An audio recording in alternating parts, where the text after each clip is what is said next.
Sa kamay mismo ng sariling apo, nagtapos ang buhay ng 74 anyos na lalaki sa Davao City.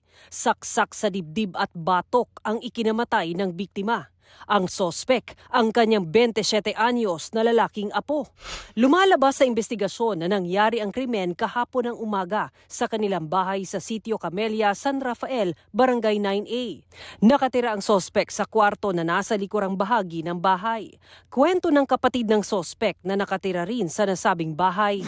Paglagubo, nigawas mi dadali sa akong partner kay gitanaw na ang lulo. Did na ako malimtan ang pagtawag last ni lulo sa kuha og nip kay nangayo og tabang. Pag naog pa lang ako sa hagdanan, nakita na akong igsuon gawas sa kwarto sa akong lulo. Nagdibit-bit siya duha ka kutsilyo nga duguan.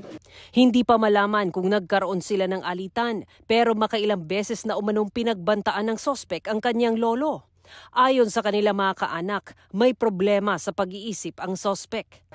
Di ko kadawat siyang gibuhat, sarili niyang lulo, ihagi kuwaag kinabuhi. Sakit kay sa mua nga, kadugo ra, iyang kuwaag kinabuhi. Ayon sa pulisya, nagdesisyon na ang pamilya na hindi na magsasampa ng kaso.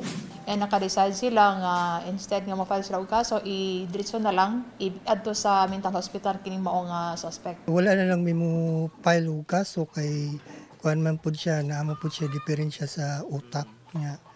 Nga ako lang, ang amo na lang giampo nga mahiluna pud akong papa.